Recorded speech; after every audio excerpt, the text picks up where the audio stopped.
if 18 years of like grueling self-improvement, intense spiritual seeking, and reading thousands upon thousands of books could just be entirely replaced by believing in a A caterpillar? literal caterpillar. Yeah. I mean, you are probably someone who wants to get straight to the core of complex ideas without drowning in all that information overload. You know, that feeling of sheer exhaustion, Oh, right? It's what's that that? Right. modern assumption that to achieve your ultimate potential, you have to endlessly optimize, read every single philosophy, and just struggle through decades of discipline to find, a tiny shred of truth. Yeah, because we are deeply conditioned to believe that enlightenment, or even just like lasting peace of mind, requires this relentless acquisition of knowledge. Right. The underlying assumption society feeds us is that truth is inherently complicated. And so the path to reaching it has to be equally complex and painful. We just equate suffering and effort with spiritual or personal growth. Completely. But for this deep dive, we are looking at a highly provocative 2018 essay that just completely rejects that premise. Throws it right out the window. Exactly. It's by an author named Schwiffing, and it's titled The Bridge to the Celestial Islands. And the essay opens with a claim that just stops you right in your tracks. It really does. He writes, quote, "The core of truth is in one sentence, while falsehoods are spread through millions of books." Which is an incredibly audacious starting point. I mean, he is essentially saying that 18 years of his own studying, preaching, and trying to decode the mysteries of the universe can be distilled down into just 3 words. 3 words? Yeah. And he argues that if you can exhibit these 3 specific words to the absolute extreme, you can bypass all the studying, all the abstinence, all the prayers, and reach what he calls the celestial islands. Which is basically his concept of heaven or like ultimate fulfillment. Exactly. And the 3 words that supposedly render millions of books obsolete are faith, love, and nature. So today, we are going to explore the mechanics of this philosophy to see if these concepts really hold the secret to bypassing the struggle of human existence. Because, well, the way this text defines those 3 words is wildly different from anything we're usually taught. Totally. To understand how this framework functions, we have to start at the very foundation.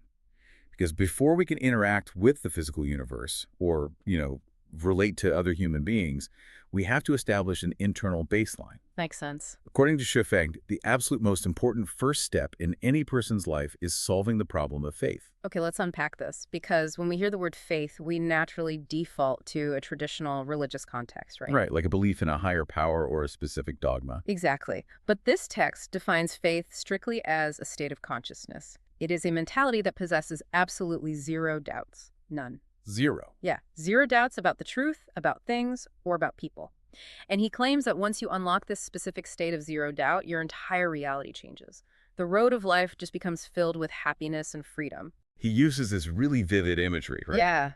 He says your path becomes literally filled with flowers and fragrances, and your life falls into perfect order. You can see how tiny all the mountains are. It sounds idyllic, but the actual mechanics of how he proposes getting to that state are incredibly radical. Oh, yeah. Because if the goal is absolute zero-doubt belief, the immediate question is, well, what exactly are you supposed to believe in? Right. And his answer is literally anything. The specific object of your belief is entirely irrelevant to the outcome. The list he provides to illustrate this is just wild. I mean, it covers the absolute extremes of human thought. It really does. He starts normal enough. He says you can believe in traditional figures, the greatest creator, Buddha, Jesus, Lao Tzu.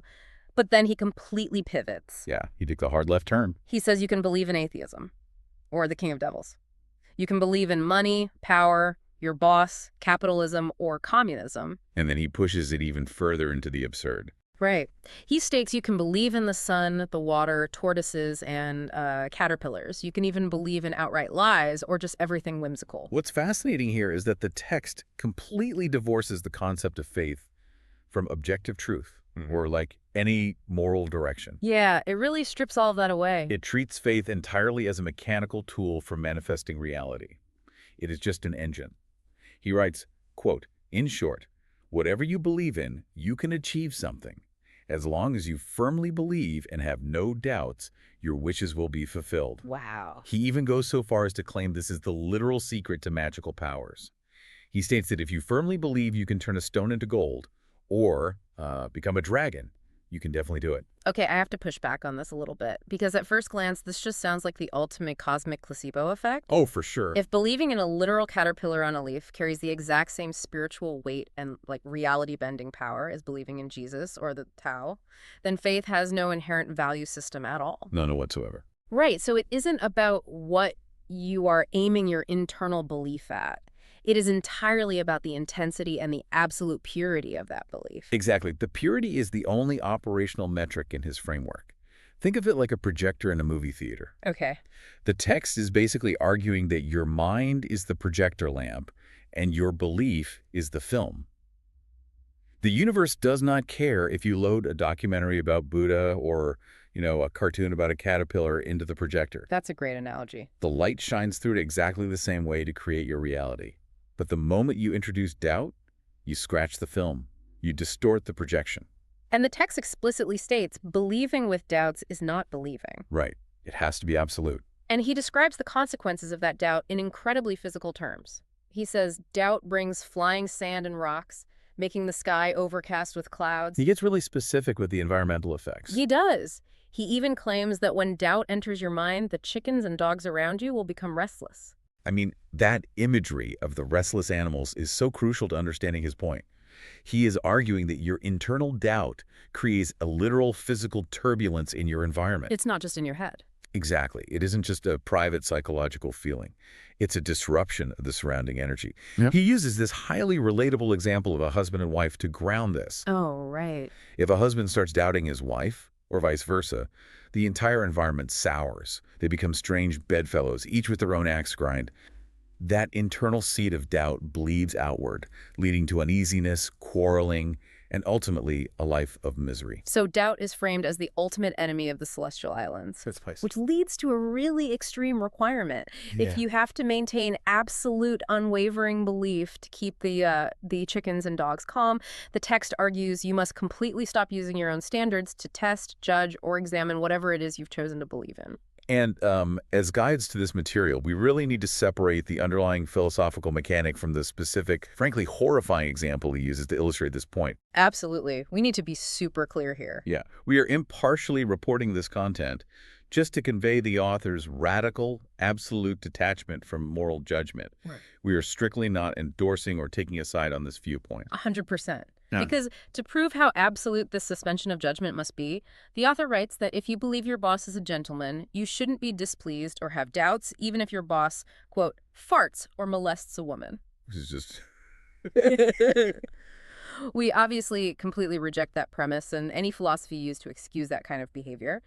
But looking strictly at the architecture of his argument, he is using the most offensive, jarring scenario imaginable to demand absolute, uncompromising detachment. Right. He is essentially saying that your moral outrage is a form of doubt. Wow. Yeah. He applies this same logic to the divine, arguing that if you believe in the greatest creator, you shouldn't have doubts just because you encounter severe, unjust setbacks or hardships. It is a profound, almost violent stripping away of the ego's desire to categorize the world. Exactly.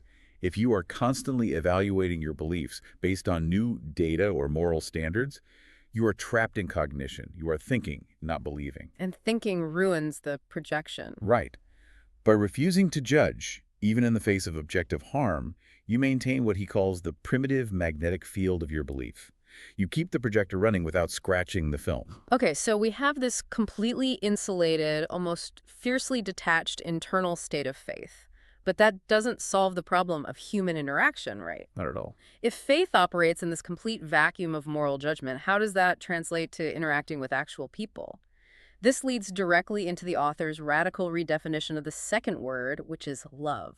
And he begins his definition of love with incredibly elevated, universally appealing imagery. He describes love as the most beautiful state in heaven and in the world. It sounds lovely at first. It does. It is beauty, faith, sincerity, peace, and joy. He compares it to a blooming flower. And he claims that when a person becomes filled with love, they become the most radiant life in the universe. An angel, a celestial being, a Buddha. But then, just like he did with faith, He completely pulls the rug out from under our conventional understanding. He really does. He shifts to outlining what love isn't. And according to this source, true love has no desires, it has no conditions attached, it has no self, and it has no object. Which is wild. And most shockingly, he says love has no morals or ethics and is entirely irrespective of right or wrong. It completely deconstructs everything society tells us love is supposed to be. Ah, I mean, we are conditioned to view love as highly conditional and highly object-oriented. absolutely. I love this specific person because they possess these specific qualities, and because I invest my time in them, I expect this specific treatment in return. Right. The text argues that the essence of true love is entirely selfless giving and dedication, completely devoid of that transactional nature. I am struggling a bit to see how this works in practice because think about modern romance or even deep lifelong friendships. We treat love like a tether, like a rope connecting two specific people. That's a good way to put it. If you pull on the rope, I feel it. If you cut the rope, I am devastated. Our version of love is full of expectations, but the text treats love more like, well, a radiator in a cold room. Oh, I like that analogy. Here's where it gets really interesting. A radiator just sits there, emitting heat. It is an act of selfless giving. It is completely indifferent to who walks into the room to receive the warmth. Heidi doesn't care. It doesn't have an ego to be offended if someone leaves the room or if someone doesn't say thank you for the heat. It just is. It is a state of being, not a directed action toward a target. And taking that radiator idea a step further, if a radiator has no ego, it cannot be psychologically injured by the people in the room. Oh, wow. And the text takes that concept to its logical conclusion. It states that if a person is easily injured psychologically because of love, if they have demands, expectations, troubles, or pains from the outside world because of their giving, then they are not actually experiencing love. That's intense. It is. If you are angry, complaining, anxious, worried, or fearful because of love, the text explicitly states you have no sense of love, and you yourself do not love. That is a brutally tough pill to swallow. I mean, if I give everything to a relationship and the other person betrays me and I feel heartbroken, this text is essentially looking at me and saying, you didn't actually love them. You were just executing a transaction and you're mad the check bounced. Exactly. And if we connect this to the bigger picture, this deeply explains why so many people feel overwhelming emotional exhaustion or burnout today. Oh, that makes so much sense. We feel that overload because we attach our ego, our identity, and our expectations to our actions. We give to our partners, our friends, our jobs, but we secretly demand a return on investment. We are keeping score. Always keeping score. The text suggests that true love is a state of total detachment from outcomes. It is a boundless radiation of goodwill that cannot be damaged precisely because it asks for absolutely nothing in return. It has no self to be injured. Okay, so we have absolute faith as our internal engine, generating reality without doubt. And we have objectless love as our passive outward state, radiating heat like a radiator without expectation. Right. But that still doesn't solve the problem of action. I mean, if we aren't using morals or judgment, what engine drives our actual physical behavior? I still have to wake up, make decisions, cross the street, and exist in society. Yeah, self to live your life. Yeah. This brings us to the final bridge, which is nature. And nature, in the context of this essay, is not about going for a hike in the woods. Right. The text defines nature as a primitive magnetic field formed by the structure of things. It is the innate features of a being. Okay, when he says primitive magnetic field, I need some clarity on the mechanics of that. How do my innate features create a magnetic field? Well, think about it in terms of basic physics. A magnetic field isn't something a magnet turns on or off based on the situation or the environment. Okay. It is a constant, inescapable consequence of the magnet's atomic structure. It pulls iron simply because of what it is. I see. So a thing is arguing that humans have a base atomic structure of personality and instinct. Our nature is an inherent blueprint that pulls us towards certain actions naturally and effortlessly without requiring thought.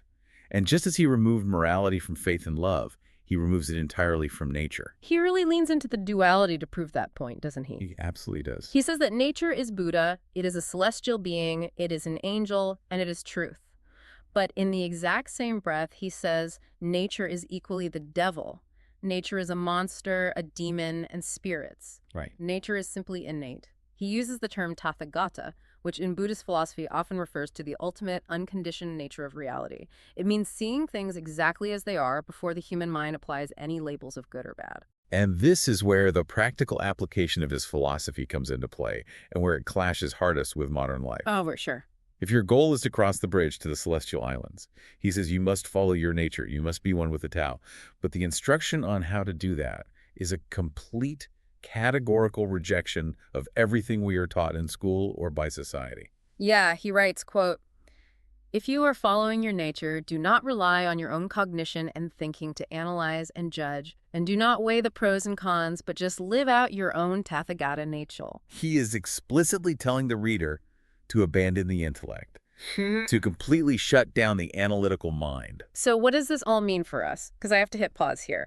Isn't throwing out the pros and cons a recipe for total societal chaos? It sounds like it, yeah. If my true innate structural nature happens to be a monster, as he points out is completely possible, the text seems to be saying I should just live out that monster nature. Just let it loose. Exactly. I shouldn't use my logic or my cognition or my empathy to restrain myself or weigh the consequences of my actions. I should just be the monster. But society only functions because we use cognition to override our monster impulses. This raises an important question about what the author views as the primary source of suffering. For Shofeng, the obstacle to enlightenment isn't bad behavior or monster impulses. Okay. The obstacle is the friction of the analytical mind itself. He is advocating for extreme, unfiltered authenticity. Social conditioning, cognitive analysis, weighing the pros and cons, these are all framed as artificial constructs. They're the millions of books that he hates. Yes, they are the millions of books that confuse us. They are the mechanisms of doubt. By asking you to abandon cognition, the author is demanding an unedited, primitive existence. Wow. Suffering, in his view, comes from trying to pretend you aren't exactly what you are. Whether that primitive existence looks like an angel or a demon to the outside world is totally irrelevant to him because remember, in his framework of faith and love, there is no right or wrong. There is no moral judgment. There is only the pure, unconditioned state of being. It is a completely self-contained, airtight philosophical loop. If you have faith without judgment and love without conditions, then acting out your nature without cognition isn't chaotic to you. It is just the flow of the universe. Exactly. It is existing as purely as that caterpillar he mentioned earlier. A caterpillar doesn't sit on a leaf and weigh the pros and cons of eating it. It doesn't start a pro-con list. No. It doesn't worry if the other caterpillars think it's eating too much. It just eats the leaf. It lives out its Tathagata nature. It operates purely on its primitive magnetic field. The bridge to the celestial islands requires abandoning the intellect entirely. You cannot think your way to heaven. Right. You cannot optimize your way to peace. You can only believe with zero doubt, radiate without expectation, and exist without analysis. That is his core argument. It is a massive, slightly dizzying paradigm shift to take in. So, to briefly recap the journey we just went on, Shuaifeng argues that you can bypass a lifetime of struggling and render those millions of books of self-improvement totally obsolete through 3 pillars. The 3 bridges. Yes. First, faith. Establishing a state of consciousness with zero doubts, where the intensity of your belief acts as a projector that literally shapes your reality, completely devoid of moral judgment. Right. Second, love. Becoming a selfless, radiant force like a radiator that gives without ego, without objects, and without the capacity to be psychologically injured because it expects absolutely nothing in return. And third. Third is nature.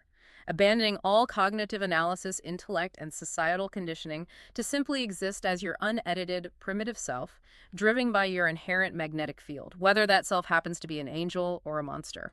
Together, these 3 words, faith, love, and nature, are presented as the ultimate shortcut. They are the bridge that cuts through the noise of human history and all that philosophical debate. It really makes you look at the whole self-help industry and our obsession with constantly improving ourselves in a completely different light. It really does. All those millions of books are just mankind trying to think our way out of our own nature, which leaves us with a final, slightly uncomfortable thought to ponder as we wrap up today. Okay, let's hear it. If the true bridge to heaven or ultimate peace requires us to completely abandon our doubts, to strip away our moral judgments, and to entirely shut down our logical analysis, well, those are the very tools that evolution and society tell us make us human. Right, that's what separates us from the caterpillar. Exactly. So is true enlightenment ultimately about unlearning our own humanity? It is a profound question to walk away with. Are we endlessly striving to be better humans? Or is the ultimate goal to become something else entirely? Thank you for joining us on this deep dive. We hope it gave you a completely new perspective on how you approach your own beliefs and expectations. And as always, keep questioning the world around you.